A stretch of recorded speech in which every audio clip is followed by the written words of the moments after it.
As missile barrages keep pounding Israeli cities and bases, are civilians now in a dire state as the army struggles to fully repel the incoming fire?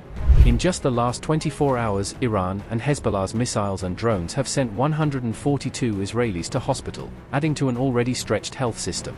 Are Tehran and Hezbollah now exploiting the fact that Israel is running dangerously low on ballistic missile interceptors? The human cost of Trump's Iran war is mounting for Israel, with 3,369 Israelis injured in under 3 weeks of fighting. The number of injured Israeli soldiers and civilians has continued to mount amid the ongoing Middle East conflict, according to Israel's health ministry. Officials said that at least 142 injured Israelis were taken to hospitals over the last 24 hours, based on figures reported on March 16. Among those treated during this period, 3 are listed in moderate condition and 134 are reported to be in good condition. Meanwhile, 5 additional people were treated for anxiety, the Times of Israel reported, citing data from the health ministry.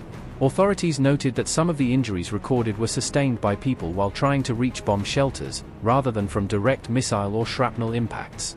Since February 28, a total of 3,369 people have been admitted to hospitals in Israel in connection with the war, with 81 of them still receiving treatment. Among those who remain hospitalized, 1 patient is in critical condition and 7 others are classified as being in serious condition. At the same time, 14 of the patients are in moderate condition and 59 are reported to be in good condition, a group that includes both civilians and soldiers. These casualty figures come as Iran and Hezbollah continue to rain missile and drone barrages on Israel from multiple fronts.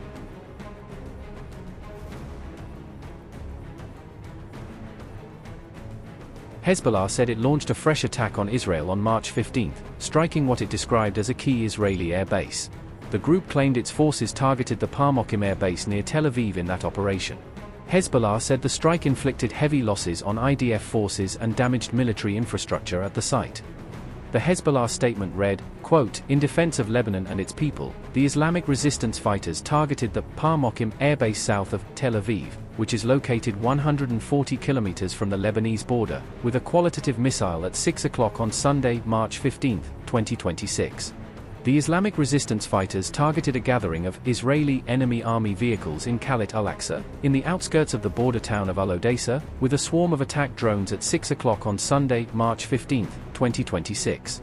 The fighters of the Islamic resistance targeted a gathering of Israeli enemy army soldiers at 2 p.m. on Sunday, March 15, 2026, in Khalat al-Mahafi on the outskirts of the border town of Al-Odessa with a rocket barrage. Fighters targeted a Merkava tank in the Tabor project with a guided missile at 13:45 on Sunday, March 15, 2026, and it was seen burning. The group also said it struck an arms manufacturing complex belonging to Israel's state-owned defense firm Rafael. A barrage of rockets additionally targeted several Israeli military positions in northern Israel, according to Press TV and Hezbollah statements. Hezbollah said it fired a guided missile at a newly established IDF site in southern Lebanon near the border. In total, the group said it carried out 25 strikes with a maximum depth of around 140 kilometers inside Israel. Hezbollah listed its targets as 5 bases, 5 cities, for border positions, a military factory and 1 barracks. The group said it used 18 rockets, 2 drones, 3 guided missiles, 1 precision missile and 1 artillery shell in those attacks. Israeli authorities also suspected an Iranian cluster bomb-style missile attack on March 16 after 2 missile impacts were recorded. No injuries were reported in that incident. Officials noted that similar cluster munition attacks had contributed to more than 100 injuries a day earlier. Subsequently, Iran announced it had launched the 55th wave of Operation True Promise 4 on March 16.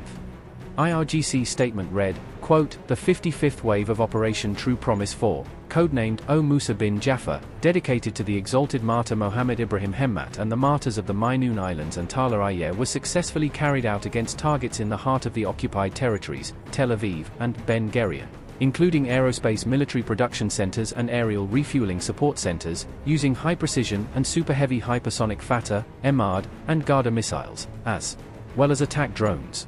Additionally, centers of the terrorist U.S. Army located at Al-Dafra Air Base, Jufair Naval Base, and Sheikh Isa Air Base were successfully targeted using medium-range, solid-fuel, precision-guided Fatah, Zolfahar, and Desfal missiles, along with smart and attack drones."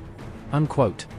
Meanwhile, the IDF said it continues to strike Hezbollah infrastructure across Lebanon in response. the army reported hitting Hezbollah launch sites in the Al-Qatrani area in southern Lebanon. It also said it dismantled Hezbollah's elite Radwan force command centers in parts of Beirut. Hezbollah officially entered the Iran versus US-Israel war on March 2, when it began regular attacks on Israeli military sites. Since then, Israel has launched a sustained offensive against the group, striking targets across Lebanon repeatedly.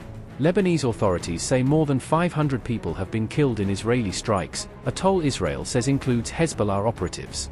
Israel has also informed the United States that it is running low on ballistic missile interceptors as the war with Iran and Hezbollah continues.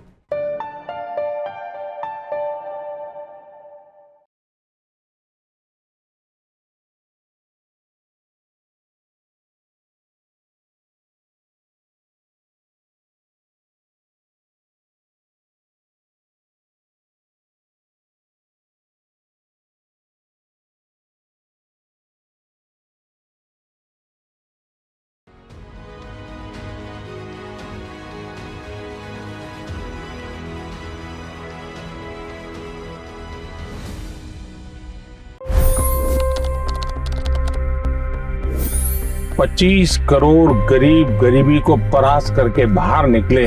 For the good of our nation, let's work together and let's truly make America great again. The fastest news breaks. Requested PM saying that look, you will have to speak to Putin and to Zelensky. The biggest news makers. The relationship with India is probably the most important bilateral relationship the US will have for the rest of this century. The capital delivered quite an election result today.